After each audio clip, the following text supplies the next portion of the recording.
संविधान की मूल भावनाओं के कारण ही 75 साल में लोकतंत्र के मूल पाताल तक गहरे गए हैं, इसका भी एहसास होता है।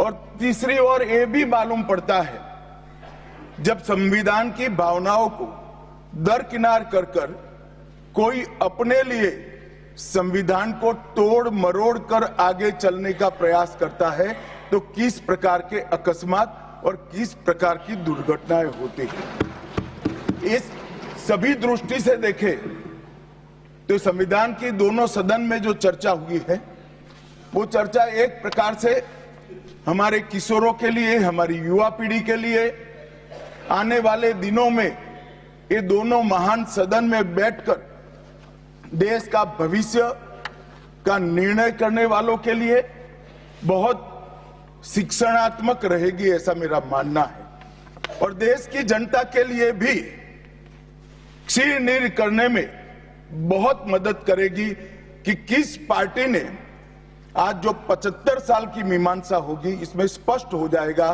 किस पार्टी ने जब जब जनता ने शासन अपने वो पार्टी के हाथ में दिया, संविधान का सम्मान किया है या नहीं किया है।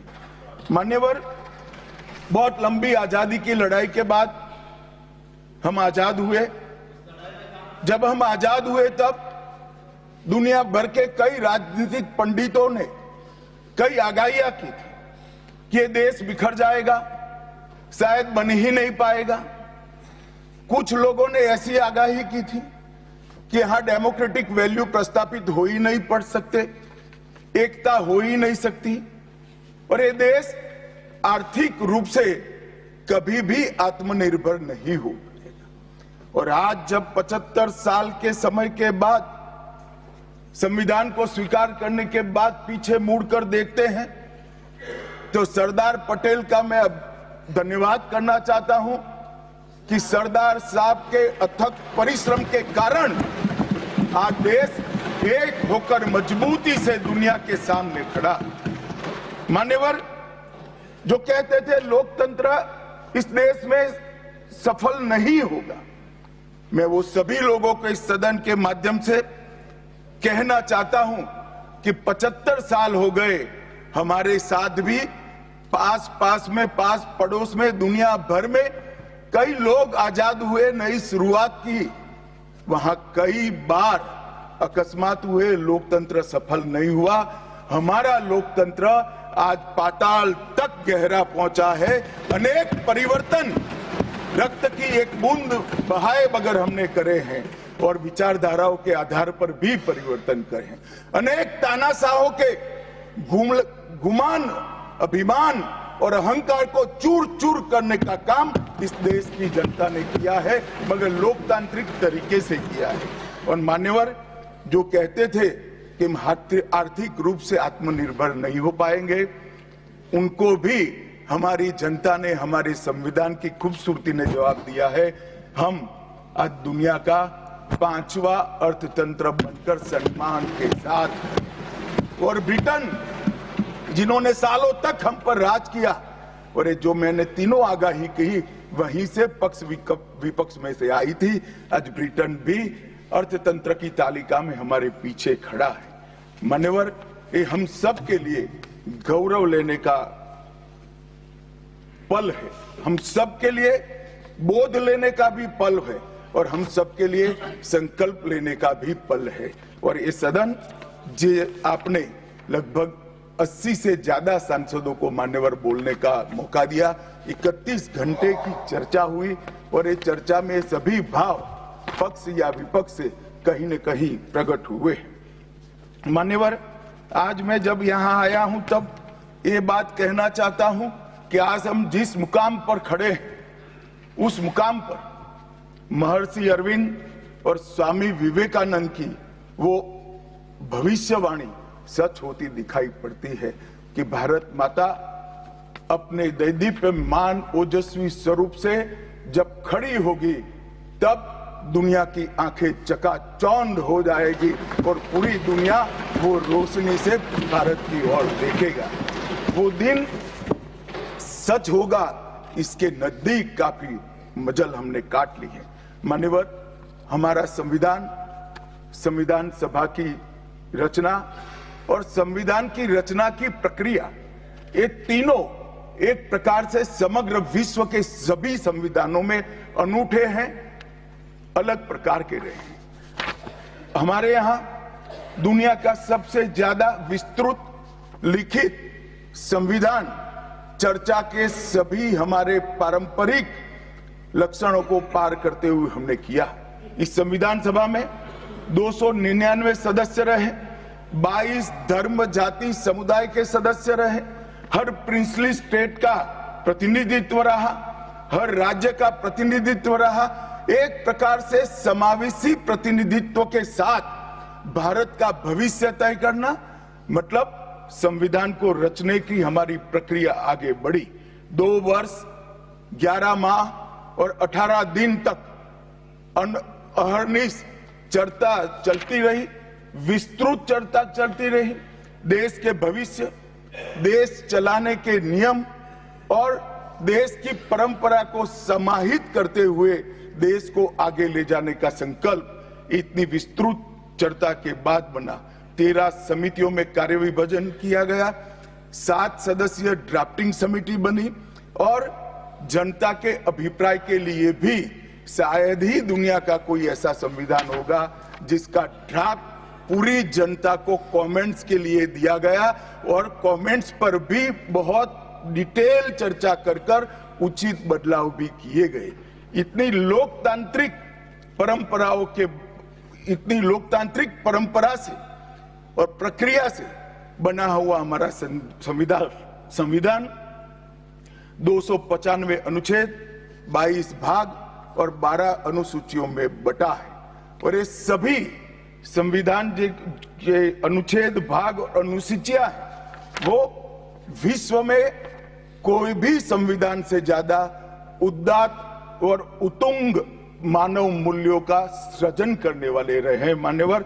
इसलिए हम सबको इस पर गर्व है और हम सब इस संविधान को हमेशा मस्तक झुकाकर सब प्रणाम करते हैं।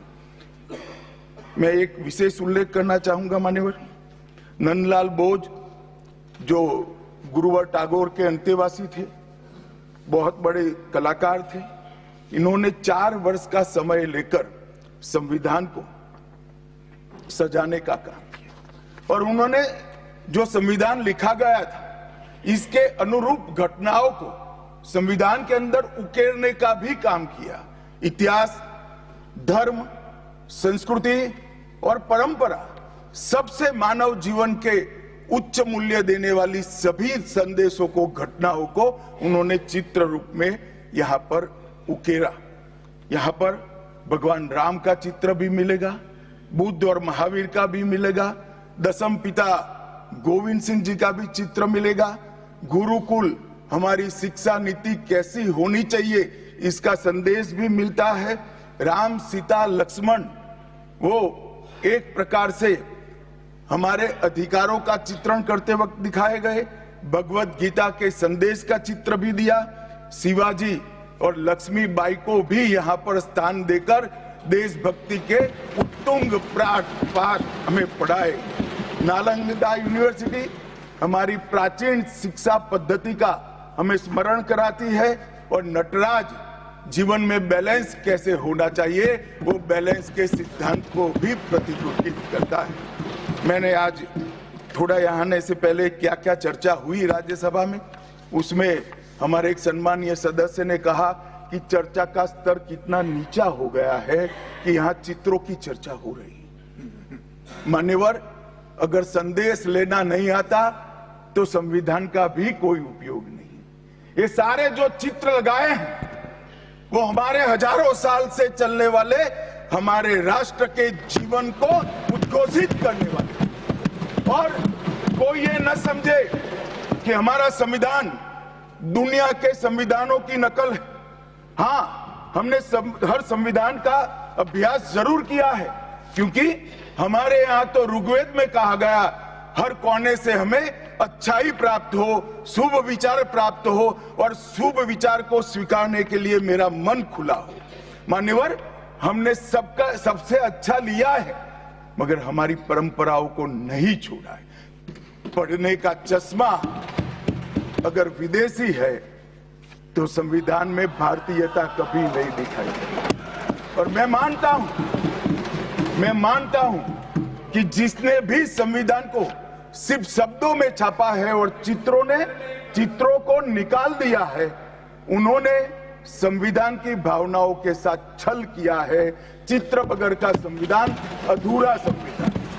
मान्यवर, इसके अंदर संविधान सभा में राजेंद्र प्रसाद जी, राजेंद्र बाबू अध्यक्ष बने, डॉक्टर BR आंबेडकर, सरदार पटेल, जवाहरलाल नेहरू, श्रीमान काजू, KT Shah, Iyengar, Maulana Azad, Shyama Prasad Mukherjee, doctor Radhakrishnan, KM Munshi, ऐसे विद्वानों ने अनेक चर्चाओं में हिस्सा लेकर संविधान को समृद्ध और संपूर्ण बनाने का काम किया।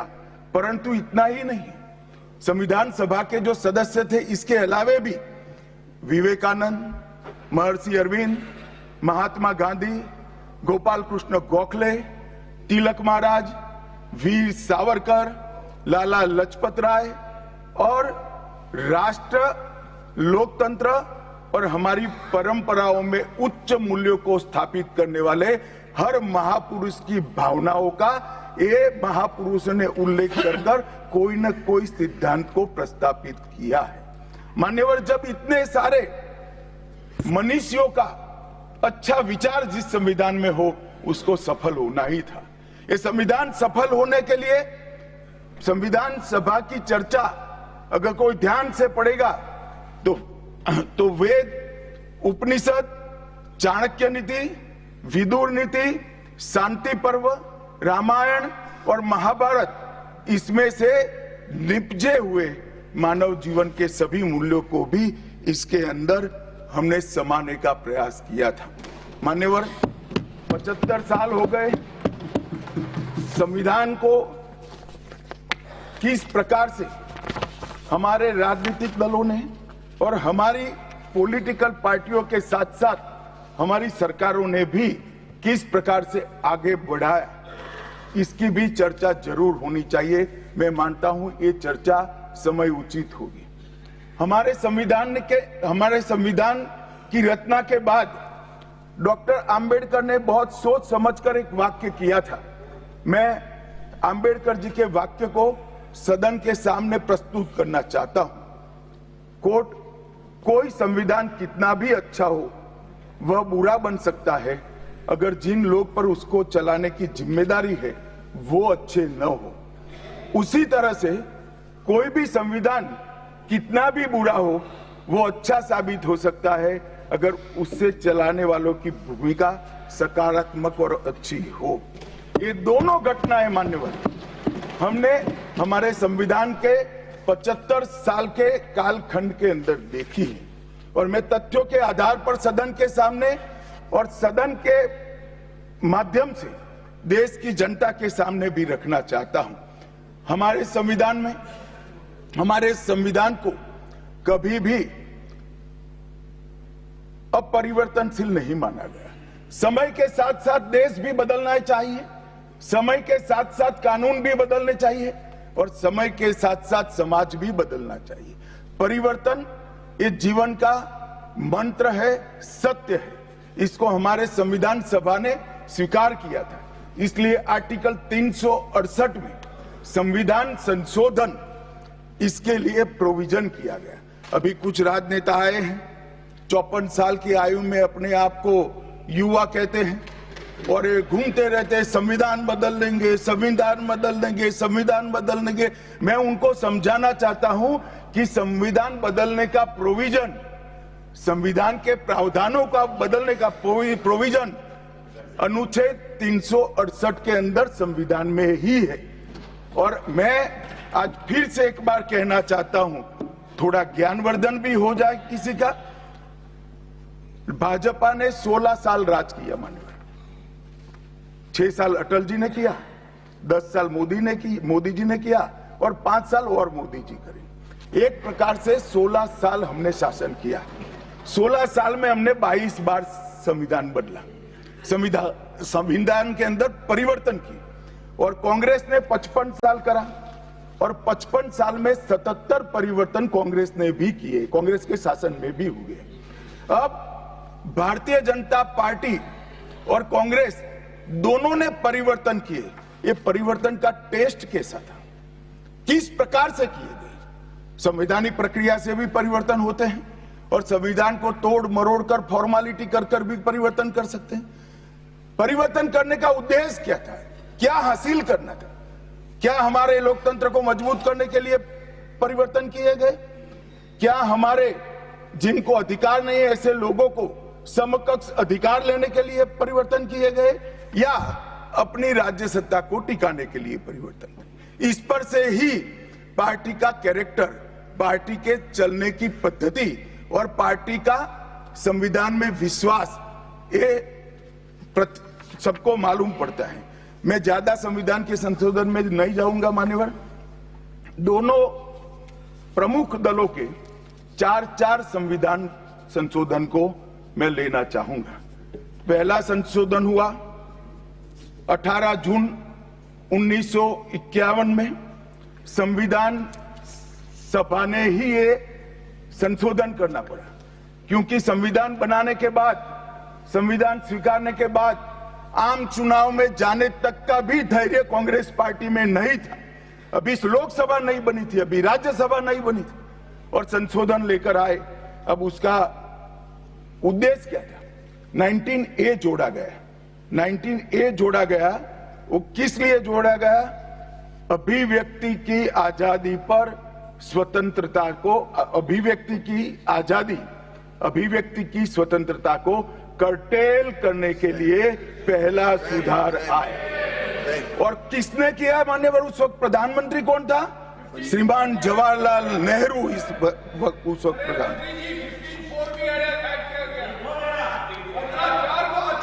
आप बता चुके। अब मान्यवर,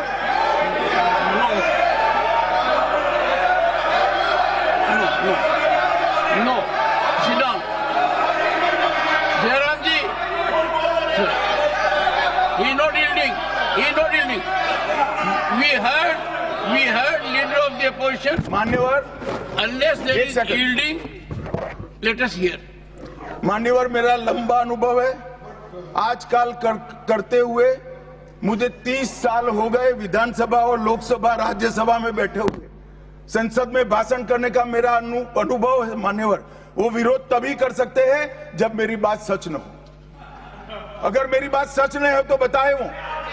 संविधान संशोधन नंबर 1, अब सुनिए, संविधान संशोधन नंबर 1 वो अभिव्यक्ति की आजादी को कर्टेल करने के लिए ही लाया गया था, और जवाहरलाल नेहरू के लिए लाया गया था। मान्यवर, 24वां संविधान संशोधन, 24वां संविधान संशोधन जवाहरलाल नेहरू जी की सुपुत्री इंदिरा जी उस वक्त प्रधानमंत्री थी। पार्टी तो वही सत्ता में थी, कांग्रेस पार्टी। 5 नवंबर 1971 को संविधान में संशोधन किया गया, 24वां संशोधन। और संविधान संशोधन के माध्यम से संसद को मौलिक अधिकार, नागरिकों के मौलिक अधिकार कम करने का अधिकार दे दिया। तो एक प्रधानमंत्री कांग्रेस पार्टी के अभिव्यक्ति की स्वतंत्रता का टेल करते हैं, दूसरे प्रधानमंत्री उसी परिवार से आते हैं, वो नागरिकों के मौलिक अधिकार को कर्टेल करने का अधिकार लेते हैं।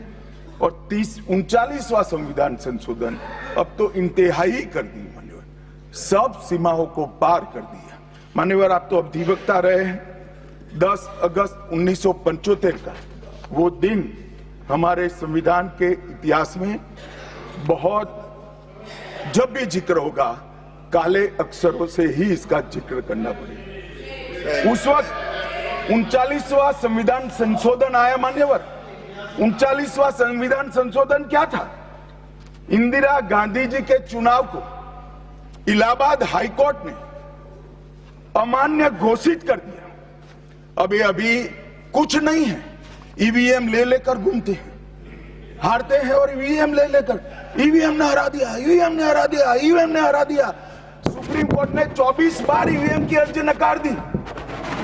चुनाव आयोग ने 3 दिन ईवीएम 10 से 5 बजे तक रखा कि भाई कोई हैक कर बताए। कोई नहीं गया, सुप्रीम कोर्ट में कोई नहीं गया।